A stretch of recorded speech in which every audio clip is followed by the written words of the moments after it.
Welcome back to another action-packed midweek episode of Comic Confidential. I'm your host, Troy, and alongside me today is a very special guest. Welcome back to the studio, Amy. Hello. How are you? Wonderful to be back. Excellent. Now, my crossfitting vegan, never watched an episode of Game of Thrones. Don't forget the feminist. Feminist co-host, Cade, is with us, but will not be joining us because we are, in fact, going to be talking about Game of Thrones. We didn't give him a microphone because we don't want him to just yell out, Game of Thrones is shit, every chance he gets. Which he probably will still anyway. Thrones is shit. Yeah, there you go. So if you do hear some random rumblings in the background, it's just a grumpy old fuck of a human Drinking beers. who, and... you know, just actually I think he really realizes what he's missing out on, and he's just, you know, he's trying to play it cool, and it's like it's gone to that point where it's like too cool now. Yeah. Like, you know, and it's like now I can't join in because I'll look like I'm one of those people that, you know, just gave in and like just jumped on the bandwagon. Yeah. Yeah. So He's now at that point. now he has to live the rest of his life, you know, like that. Like a fuck. loser. Like a loser fuck. But it's not about Cade. It's about Game of Thrones. Exactly. And praise the seven gods. After 5 books, 6 game-changing seasons, and close to 2 years of doing this goddamn show, we finally get to talk about the goings-on in a little part of the world you might know as the Seven Kingdoms. That's right. This week, Amy and I are going to break down the biggest, most epic events that took place on the second-to-last ever season of the incredible HBO series Game of Thrones. From eunuch sex to undead dragons, we've got you covered in this, our Game of Thrones Season 7 recap. And I'd like to start this with an impromptu acoustic version of the Game of Thrones theme. I really wish you knew this song, Cade. This is for you and for all you listening out there. Dun, dun, dun, dun, dun, dun, dun, dun, dun, dun, dun, dun, dun, dun, dun, dun, dun. Peter Dinklage, Peter Dinklage. Oh, that's amazing. Look, I've got a lot to get out of my system Me because too. Me too. I've been pushing for a Game of Thrones episode for the longest time, and we're here. We're finally here. We've made it. We made it, and I figured the best way we should do it is we should probably break down, rather than trying to recap an entire season, we'll probably try to break down just some of the biggest events that happened. We'll start from the start, so we'll go back to episode 1 and recap the biggest event from there, and we'll work all our way through to the epic finale, The Dragon and the Wolf, which basically, if that didn't give you a raging Game of Thrones boner or lady boner, then you have no soul. Yeah, and you should go and sit over with Cade like a loser. You should. All right, so the first one. Yes. The first episode was Dragonstone. And, of course, the biggest event to come from that is Daenerys coming home to Dragonstone Yes. and Jon becoming King of the North. Yeah. I feel like Daenerys coming home, it was just kind of a bit like, I'm home. Yeah. Well, see, this is one of the biggest criticisms of the season has kind of been the pace. That everything has been, you know, ridiculously sped up. I actually have no problems with that whatsoever. Losing the travel time, I love that. Well, this is the thing. Like, you know, once upon a time, we would have seen it would have taken us 6 more seasons of watching Daenerys on a ship get to Dragonstone.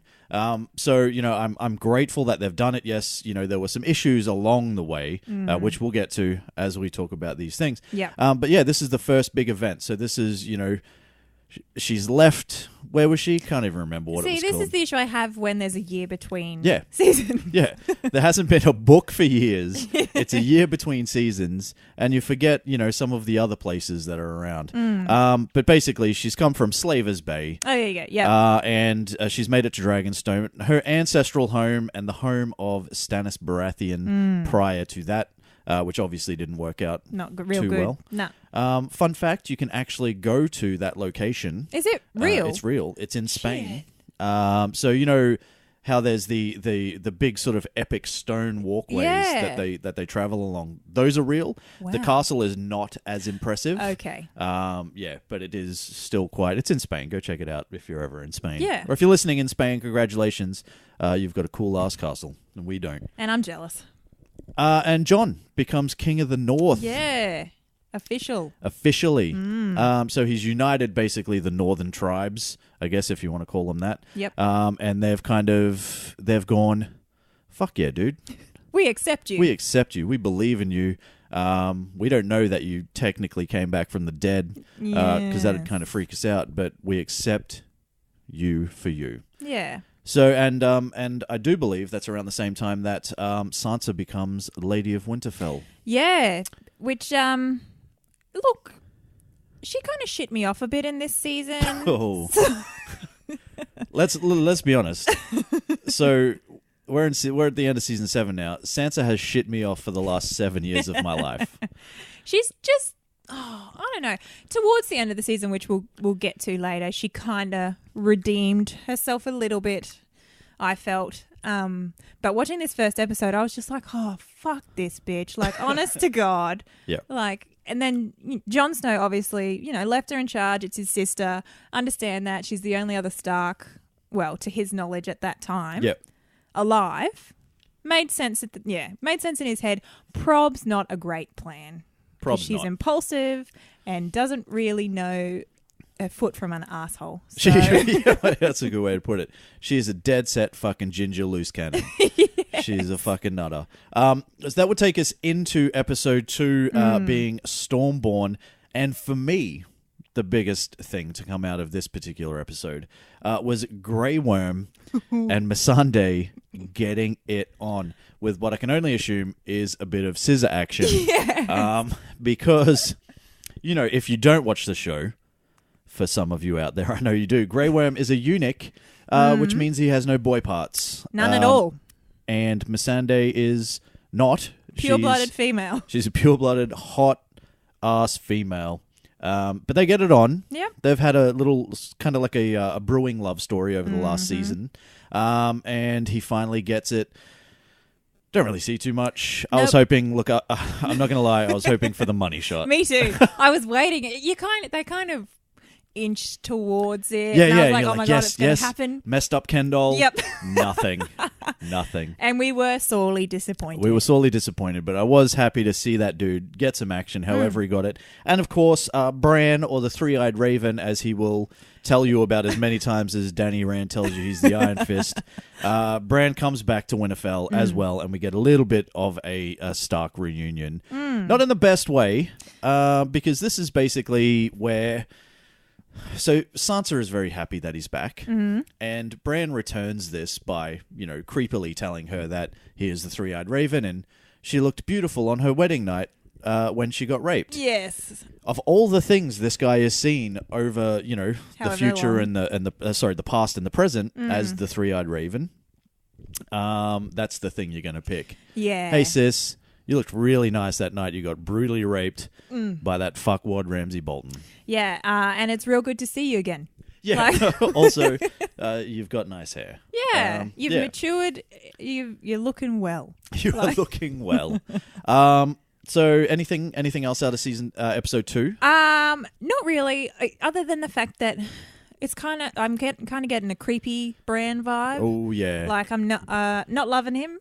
Are you getting a creepy Night King Bran vibe? Yes. Yeah. Like I feel like that kid knows too much. Yep. And something is going to happen there. Look, there are obviously massive spoilers for season 7 if you haven't seen this. Probably don't listen to this episode if you haven't. So I'm assuming you've at least gotten past episode 2 by now. So hopefully. So going forward, massive spoilers. And potential spoilers for things that could happen in season 8 as well. All speculation. All speculation, but I fucking guarantee you Bran is the key to everything. Yep. And it'll be kill Bran, kill the Night King. Yep. Because...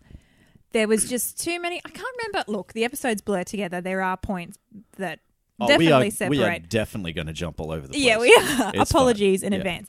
But there was like a scene, and I can't remember what episode it was in, when Bran sent his flock of ravens to check on, in bunny ears, check on, the army of the dead and the Night King. And I was just like, convenient. You know exactly where they are. You've flown your ravens right to them. Yeah.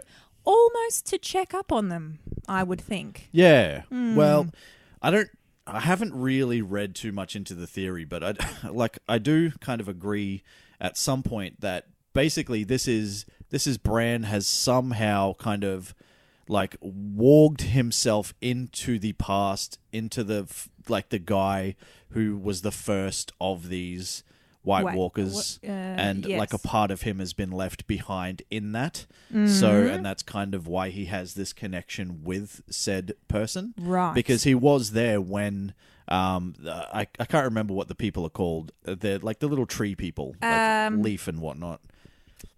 No, can't remember. Yeah, it doesn't matter. If anyone out there can let us know, please let us know.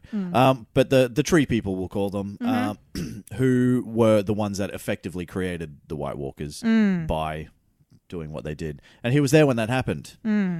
That's my theory, anyway. So he's left a little bit of a stain. Yeah, left a little bit of a stain, similar to how he did with Hodor.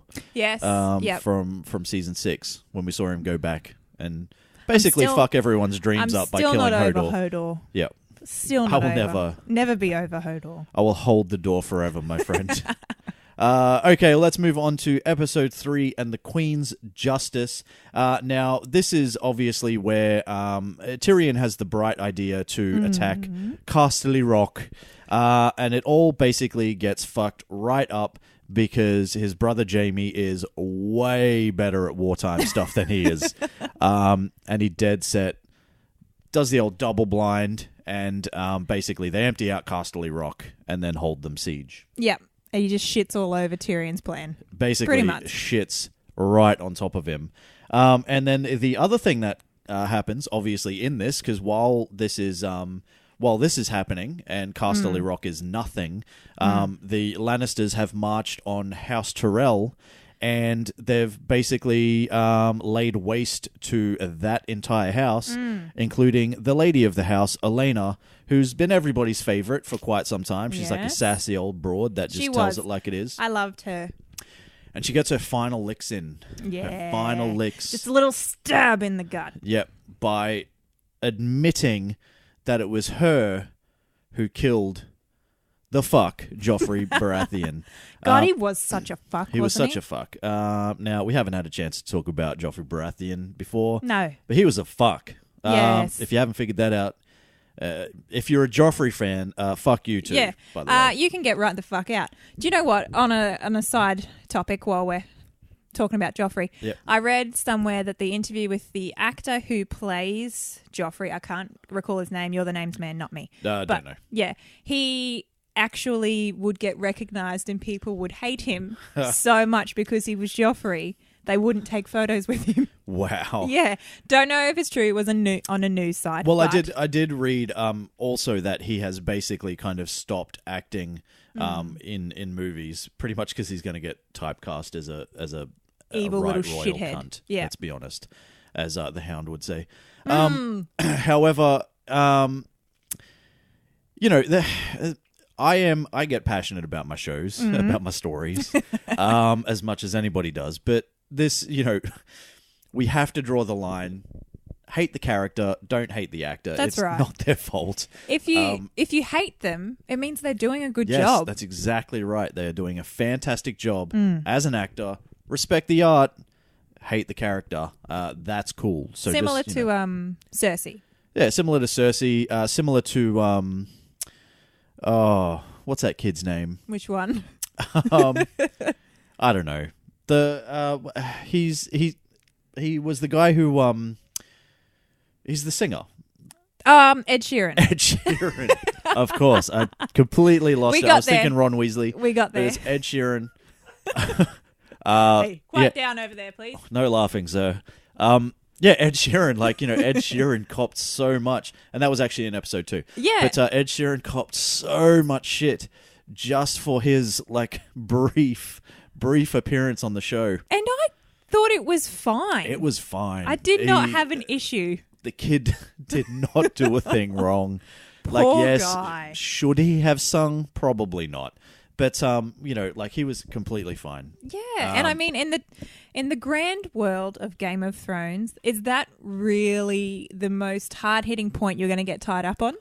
Honestly, there's so much other shit happening. Oh, nah, Aranga Singer joined in. We can't watch this episode This anymore. is bullshit. Yeah.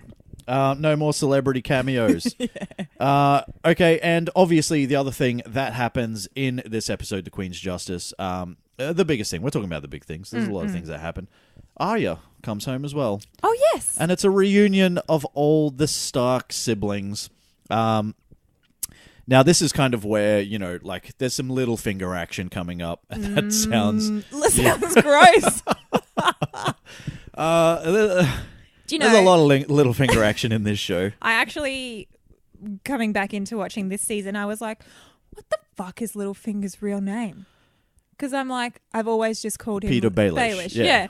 But I was like, I'm just so Littlefinger. used to him being Littlefinger. Yeah. I was like, what's actually his real name? It's it's Little Dick. Little Dick. Skinny Dick. Skinny prick. So this is kind of where you see a little bit of like his eventual unraveling because you can tell that he's trying to manipulate the Stark kids already.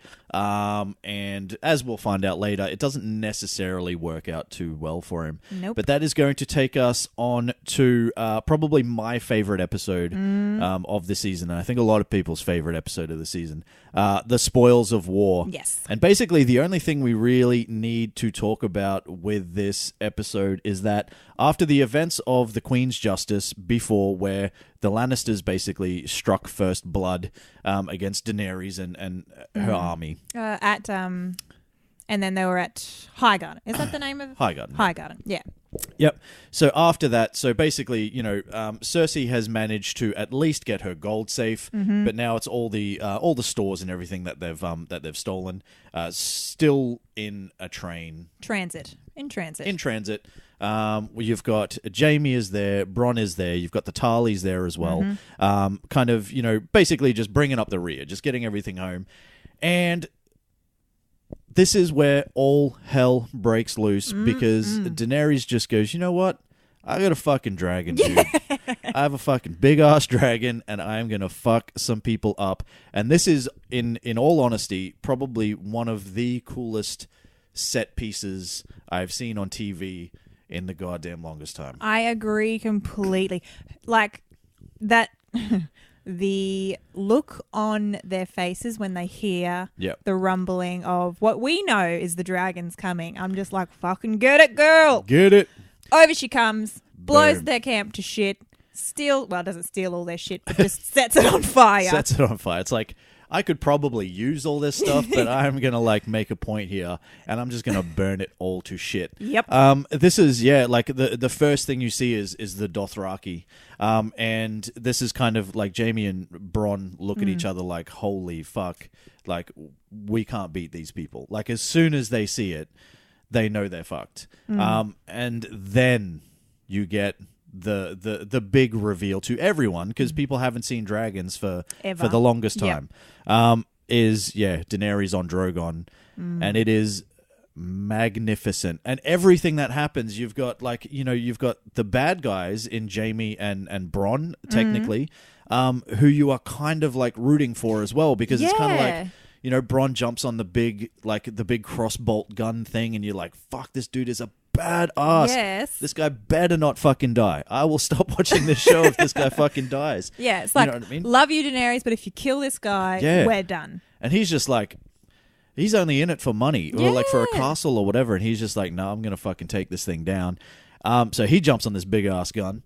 And then you've got Jaime Lannister, who knows all is fucked. Yeah. And he's still, I don't know if it's brave or stupid enough to attempt to take out Daenerys right towards the end, only to get himself taken out into the water by Bronn, as we later find out. Everything in that is amazing. The action scenes, the CGI, the stunt work. They set people on fire for like up to 12 seconds at a time. What? They had actual stunt people on fire for 12 whole seconds. Oh, nah. Which is insane. No way. How does one come back from being alight for 12 seconds? It's just like it just really goes to show like how much and people have criticized the storytelling of this season and all that sort of stuff, but one thing you cannot criticize is the fact that they spent all their fucking money making these action set pieces be, like I said before, some of the best things you've ever seen. And the only gripe I have is Jaime getting tackled into the shallow end of the water, Yep. only to then just sink to the bottom of this massive lake. Glugging with all of the water coming out. I'm like, mate, it's like 1 meter. Yeah, you were barely on the shore. It was barely hoof depth And then, on your horse. if I remember, they end up on the other side of the river. Yeah, so when they wake. So in the next episode in Eastwatch, it starts with them basically with Bronn pulling Jaime out of the water, and it's like, that guy was sinking for a fair bit, and like he has a gold hand and he's covered in in armor and all that sort of stuff. Like, I don't buy any of it, but No. I'm into it, and I will will allow it. I will ignore all of the things that are wrong. Yeah. One other thing I want to touch on episode before we get on to Eastwatch. Yep. Is so Tyrion is standing on the hill, Yes. I guess, watching all of these events unfold. And I kind of really like the fact that he was like sort of chanting at Jaime to be like, get the fuck out of there, mate. What are you doing? But don't be an idiot, etc., etc. Yeah. Look, there's still a lot of love between those two. Yeah. And it's, it's nice. Yeah, we see it again And sort we of do see later it in again. the season. So, but anyway. So that would take us to Eastwatch. Yep. Now, the biggest thing here is they've decided that they need to. So John's whole mission here. He's we're skimming over bits, but we're only talking about the main events basically. If you haven't seen this yet, there's no helping you. No. But John's whole purpose is to basically get the North aligned with Daenerys, aligned with the Lannisters to fight this great war that's coming. And he's finally kind of, started to convince Daenerys with these cave drawings that I'm pretty sure he did himself. Yeah. Too convenient. Very, very convenient. But so basically, he's convinced her, and she's gone, okay, cool, whatever. Like, if, you do what you got to do, pal. And he decides, all right, what we've got to do is find one of these undead people, and we have to bring them back. And we have to. The only way we're going to convince people is to show them that they actually exist, and all that sort of stuff. So this is the first kind of time where you see two things. You see a very the very sort of first part of where Daenerys cares for Jon. Yeah. You can tell. She doesn't want him to go because she believes it would be a suicide mission. Mm-hmm.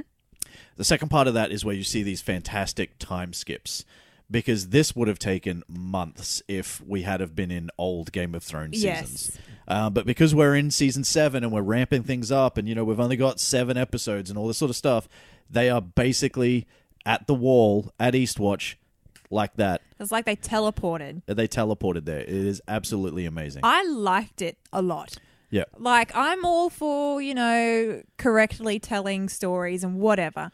But I didn't want to sit through a Lord of the Rings movie. Yeah. Like, I did not need to see all of the boat travels and all of that. And there's a time and a place. And I thought they did it really well. Same. So do I. It basically, all it does, this episode for me, I mean, what it does is it basically unites the 7 before the Justice League unite the 7 later on down the track. So it gives us a Jon and obviously Jorah, who makes a surprising comeback. Oh, yeah. Is there. We've got Gendry, who also makes a comeback randomly. Everyone makes comebacks this season, shall I just point out? Oh, yeah, it's There's great. so many. Davos is there. Obviously, we've got Tormund. Tormund. And then we've got the Hound and Beric Dondarrion and the priest guy whose name I can never remember. I wonder if they ever said it. I wasn't listening They enough. did. It's definitely there. If I had have done more research, I would have had it handy with me. It's better. We're off the cuff. But we're just off the cuff. We're just we're just rapping about Game of Thrones. But this basically this unites the 7, and they're going to go out. And it's their mission to essentially find one of these people and bring them back. And that's what they do in Beyond the Wall. Probably the second coolest action set piece of the season. So effectively, this is the episode that has copped the most shit. Yeah, and I don't agree. Because I liked this episode a lot. I loved the episode, and I loved the action set piece at the end again. So effectively, before we get to that, we'll talk about what happened. So the guys, they effectively find one of these White Walkers after having a fucking epic battle against like a zombie polar bear, which was fantastic. And then, so they eventually find one of these White Walkers, or the undead, and they start to, like, take him back, and all of a sudden they're being, like, chased by these things. And it's kind of like, Gendry, for some reason, you're the fastest out of all of us. Yeah, what the hell was the go with that? Even though you have probably never been in this kind of snow territory before. But we need you to run back to Eastwatch, send a raven, get it to Daenerys over in Dragonstone, get her on a dragon over here to help us, all in the space of about 12 hours. Yeah. Before the water freezes over. Yeah, he does. Like, and I'm just going to say, he almost doesn't do it, or you think he almost doesn't do it, because he passes out right at the doorway. Yep. And you're like, who's going to get him? Are they going to get him? Or is, like, you know, was he being chased by a White Walker? Are they going to get him? But he does make it. Now, listening to some interviews with like the directors and things like that, like, they admit that it's the timing is a little bit hazy. Yep. They purposely did it in an attempt to kind of obviously speed things along. Yep. But on top of that, like, they tried to make the time period ambiguous, so you couldn't really tell. But they are basically saying that they were effectively on that rock for about a day and a half. Wow. Yeah. So quite a long time. So that's the kind of time frame. Is that how long it takes a bird to, you know, fly to Dragonstone? Who knows? But let's talk about the action for a sec. Because, again, it was amazing. And it culminates with Daenerys rolling up with 3 dragons. She's back at it again. Riding on Drogon. She's got Rhaegar and Viserion there with her as well.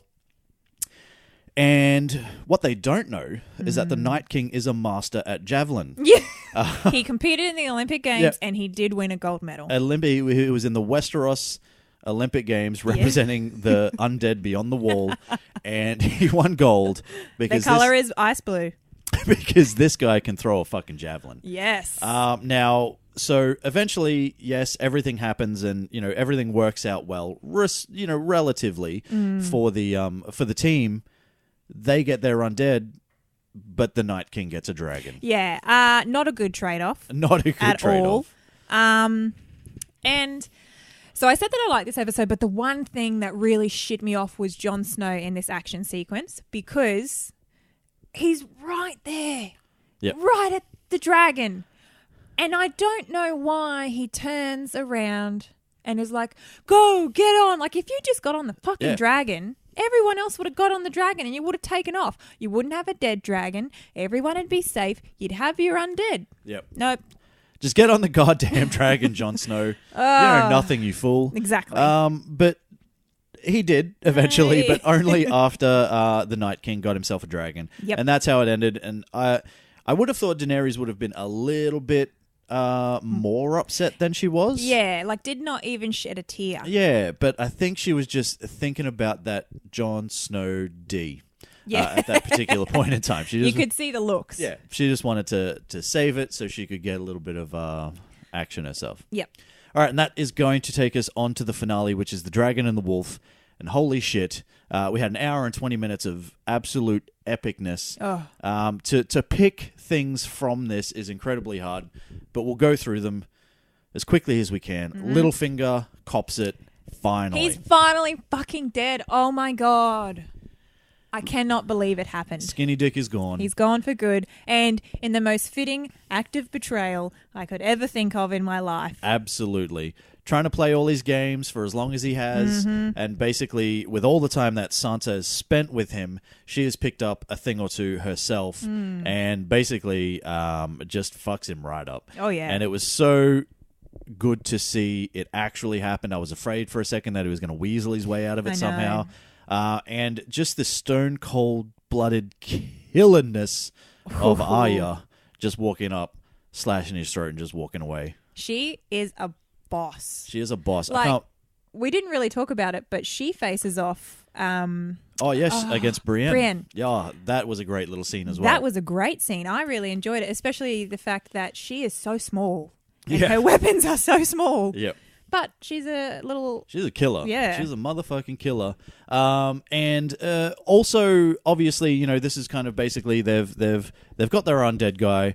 they've gone to King's Landing. They've got an audience with Cersei, who is basically the cunt she always is, let's be honest. Always. So then she decides that she's going to help them out, only to then turn around and obviously tell Jaime that she's betraying them all, and she's not going to do that. And she's basically using the gold that she has to get a mercenary army called the Golden Company. Yep.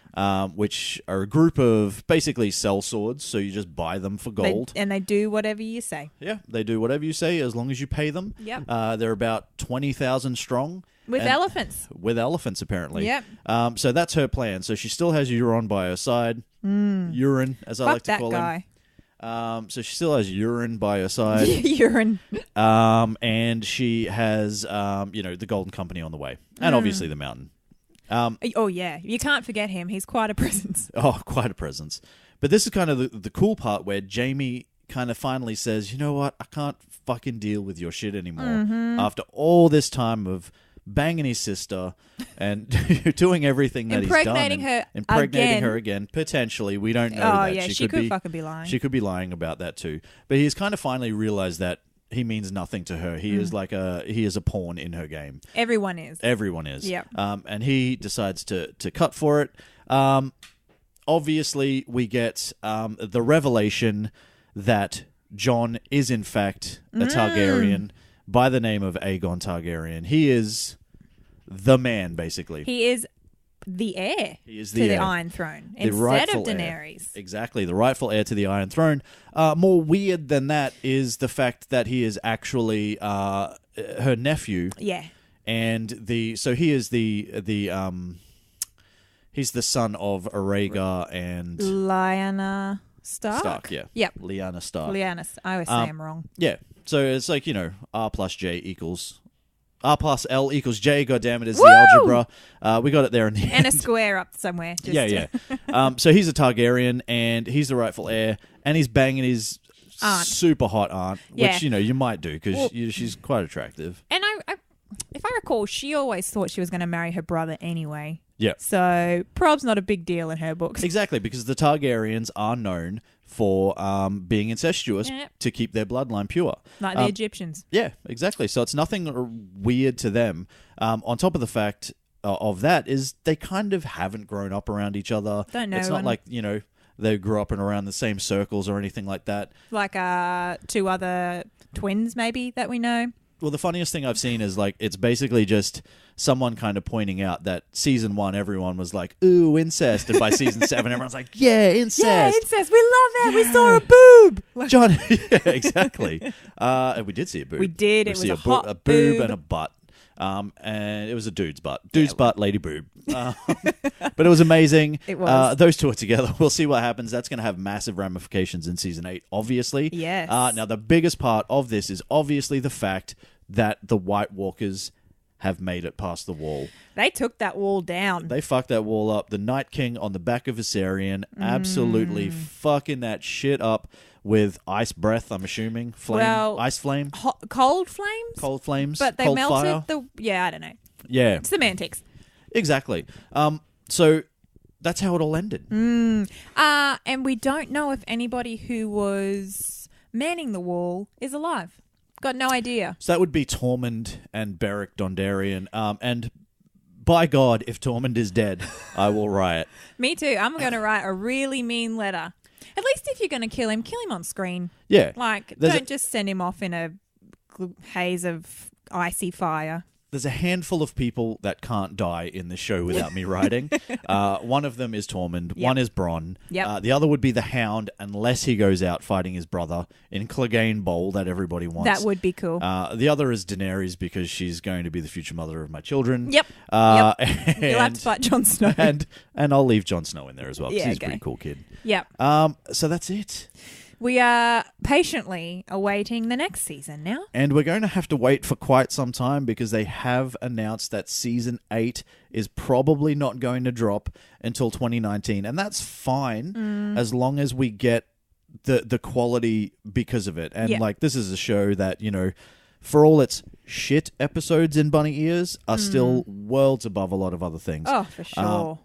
And this is, one of the greatest things that we have had on TV in our time. We got to live in a time when Game of Thrones was on TV. So That's we're, right. you know, Consider ourselves lucky. we've got to consider ourselves lucky. But that's it. That's it. We're done. Let us know what you are looking forward to in Season 8. And let us know what your favourite parts of the Season 7 were. Because we're always interested to know what you guys think.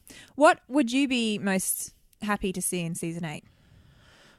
Just one thing. Okay, just one thing. I will literally, and I am separating character from actor, Right. but I will literally dance for joy when Cersei dies. Me too. Like, I feel like they'd need to have a parade. Yeah, I will have Like, a parade. I say they. I mean, not in Game of Thrones. I mean, in the real world. Yeah. Have a parade. I'll be right up front, Yep. waving my banner. Yep. Kind of like ding dong, the witch bitch is dead. Dead. What about you? So many things. But the one thing that's sort of not answered for me is there was a lot of talk about Daenerys and children and not being able to bear children and all this kind of stuff. And I'm pretty sure there was a curse and all that shit from when she was pregnant, saying that Khal Drogo won't live again until, you have a child or whatever. Yep. She does get pregnant. Will he be back? Interesting. It's just a little baby Jason Momoa. Just A comes bobblehead. A little bobblehead. just comes out with braided beard and braided hair. I guarantee you she is pregnant. Yeah. After that bang on the boat scene, I guarantee you she is with child. There was just so much focus around it and, securing an heir and all that kind of shit. No more focus than that from Tyrion when he was basically watching the door while they were doing it. At least he wasn't holding the door. Exactly. I think though he was. I don't believe it was out of jealousy or anything like that. I think he's just kind of like, this is all happening, and I know that my sister is about to betray all of you, because I guarantee you he knows. Yeah, he had the chat with her, but if he walked out of there believing her, there's no way he would have. That was a ruse for sure. Yeah. So yeah, again, thank you for joining us on this journey through the 7 kingdoms and the 7 episodes. And the 7 episodes. Oh my god, they did that on purpose. Yes, they did. And the 7 gods. Oh my god. So many sevens. So many sevens. 777. That's like lucky something. I think. I don't know. I'm just making stuff up as I go. Woo, 7. Yeah. We are going to move into listener question territory now, and awesome. Cade is actually going to join us back for this one, I believe. No, he's not. Excellent. He's just ignoring you. We are gonna completely leave him out of this, and we'll finish this episode off without him. So the questions that we have this week, we have 2. One is from Charlie, and he says this is a Game of Thrones related one, so awesome. So it works. Do you think that if HBO move into Game of Thrones spin-off territory, it will dilute the overall story that is being told, especially if it begins to fill previously left open plot holes? What do you think? Not so keen on a spin-off. Yeah. Not for me. I feel like if you split off more, I love Game of Thrones, love watching it, all that kind of shit. Keep it in the main show. Yep. Because I already get confused. Right. So you start spinning it off, and then I've got to try and tie in what happened in the spin-off to what's happening now. My brain will explode. So keep it all in this nice little ball that we have. Yeah. Well, I'm one of these people that, I've read the books. Yeah, I said loser. it. I'm educated. I've read the books, and I've seen all the shows and everything. I still get confused. Yeah, I still, forget who is who and, all that sort of stuff. I would want a spin-off as long as it kind of wasn't connected to the events or close enough to the events of here. Like, you couldn't go say, it'd have to be well before Robert's rebellion against the Mad King and stuff fair. like that. That would be a good one. It'd have to be set well and truly back, in the days of the first men or something. I don't know how they'd do it, but I wouldn't want anything that connects directly to this series. No. But if you're telling me that they're potentially going to give us more Game of Thrones something, I'll take it, man. I agree. That's I'll a good goddamn point. take it. Just make sure Amelia Clark's in it somehow. Yeah, even if she's just like a flashback, Flash forward or back or sideways. Just someone who looks like her. Flashes a boob. I don't care whatever she has to do. Sneaky nip slip. That's it. The second question, not Game of Thrones related. This is from Thomas. So, what movies that have been released that studios have had major input in would you like to see the director's proper cut of. So, example, the latest Fantastic Four movie. So, the first half of the movie is the director's vision and actually pretty good, but the last part where the studio interfered is utter shit. For me, if we're talking about recent movies, I would actually really like to see what David Ayer's version of Suicide Squad was going to be. Oh, that's a good one. Yeah, there is, talk that it's a completely different movie. And we all know it's a movie that suffered from massive studio interference. So that, for me, would be mine. I'd really like to see where that would have gone and how well it would have done if it was his vision. Because this guy's done some pretty good shit before. Yeah. End of Watch, Fury, a couple of great movies. Like, the guy knows how to make a movie. So I really would have liked to have seen what he did with that. How about yourself? Oh, God, I've got no idea. Yep, that's good. Yeah, cool. Moving on. No, Right. Fantastic Four is probably a good example, I guess. I hated on that movie. Yeah. And I kind of wish I liked it. So maybe if I had seen... I didn't realize that it was sort of split like that. Yeah. With more of the director's input up front and then studio input at the rear. Yeah, it was. I think the biggest thing they didn't like is the kind of like the end sort of like cheesiness. battle / result or whatever, and that's where they kind of jumped in and said, we've got to make it like fucking in space, and it's got to be like fucking, it's got to be a black hole. Yeah, it's got to be like rocks or something. I can't even remember what happened. Me either. Then it was like a lot of green. Dr. Doom looked like a fucking tinfoil. Plastic bag man. Yeah, there you go. Thanks for chiming in, buddy. But yeah, I'd agree. Yeah, it is a good point. I don't know what other new movies have come out that have had quite a lot of studio input. Star Wars. Did that have Rogue a lot One? Rogue One had quite a bit. Yep. So maybe that, just to see what they would have done differently. I like that movie as it is. Yeah. So, but there were some cool things that were like left on the cutting room floor, like where there's the scene of Rey kind of on the tower in Scarif towards the end, and the TIE fighter pops up, and I think she has to run while it's shooting at her and stuff like that. That doesn't happen because that got canned. Cut. And I think it got canned because they said it was too dark. Yes, everybody still died and all that sort of stuff, but Star Wars movie and Disney, and there has to be hope and all that. Yeah. I would have liked to have seen like how dark it got. Yeah. Make it dark, man. Give me dark. I don't care. That is going to do it for another episode. Make sure you go back and check out the episode we just did on Sunday. It's all the week's news, all that sort of stuff. We've got another episode coming up on this Sunday, which is going to be more news, and then another episode next week. It's double episodes every week until the day we die, which might be sooner than you think. Let's thank some people. Let's thank the listeners, the subscribers, and the reviewers. Without you guys, the show wouldn't be what it is today, which is what you're listening to, I guess. So all thank of this you. glory in your ears. Yes. All of this glory in your holes. I was being clean. I know where you were going with it, champ. Don't try to act like you weren't. Thank you for everybody that contributes to the show in that way. Social media, Amy, where can they find us? Do you remember? Look, it's been a while, but they can find us on Facebook. They can find us on Instagram and Twitters. Don't know any of the tags, so... Excellent. That's real good I'll of take me. this one. Good. Instagram and Twitter is at Comic Con Pod. You can find us on Facebook by searching Comic Confidential. And we also have the listener community, which is Comic Confidential Listener Community. Just search that on Facebook as well. We also have a website, www.comicconpod.com. Past episodes, future episodes, and... everything in between. Amazing. Nailed it. It's like he was never here. We also have a Patreon, which is patreon.com/ComicConPod, where you can support the show for as little as $1 a month, which is fuck all, really, in the grand scheme of things. And you get access to our super awesome Patreon chat. From $2 a month. Yep. And you also get other things as it goes up. It goes up from there. It $5, does. $7, $100. I don't think there's a $7 one. You've really been out of the loop for a while.